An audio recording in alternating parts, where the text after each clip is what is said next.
So today I'm gonna talk about what is mean by health economics. For me, health economics is a branch of economics that focuses on the study of how resources are allocated within the healthcare sector to maximize overall health outcomes, and it involves analyzing the production and consumption of health-related goods and services, as well as the behavior of individual healthcare provider and government in making decisions about healthcare. I'll be talking about difference between healthcare and health services.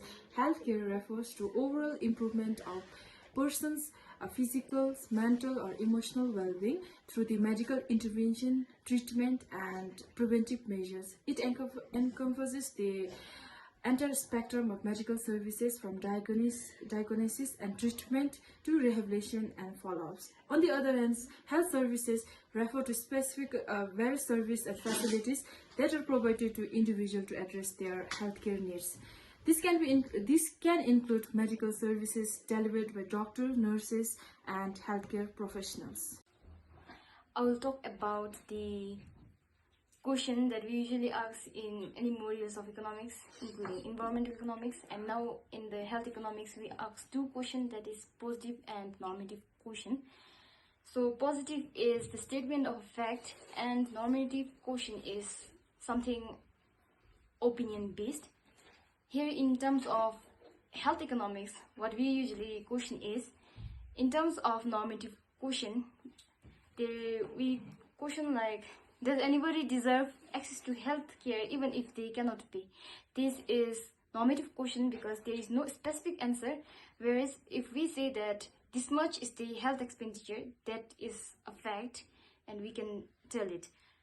So these are the two questions we will be using throughout the health economics. I'll talk about one of the three facts of healthcare economy written by Jay Bhattacharya, that is, the healthcare economy is massive as well as expensive.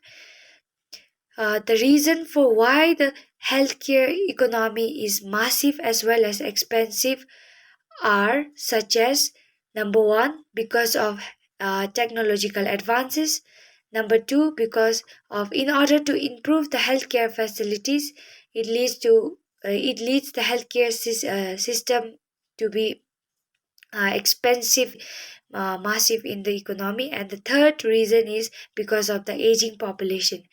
In our economy, when there is higher when there is higher rate of when there is higher aging population, they demand for higher their demand for the healthcare is higher, so as a result it drives up the cost, and we can observe that there will be the healthcare will be expensive and massive. So the text further explains and states about the unique healthcare market in US. So in 1960, one out of every $20 spent in the US went into the healthcare. So billions of dollars were spent on insulin, antibiotics, chemotherapy, open heart surgery, and blood transfusion. So overall, we all can see that from the text, make out that the healthcare economy is massive and expensive. A healthcare involves of uncertainty and a risk for the several reasons. Medical conditions and outcome can be complex and unpredictable. Patient may have a unique response to the treatments and there can be unforeseen complications or a side effect. Additionally, healthcare providers rely on a scientific knowledge that is constantly evolving, which can lead to the change in recommendations treatments. Furthermore, financial factors, insurance coverage, and access to the healthcare services contributed to the uncertainty, and patients might be uncertain about the cost they will incur and the ability of a medical facility. So the third healthcare factor is the government involvement in financing healthcare. So this includes funding medical services and facilities.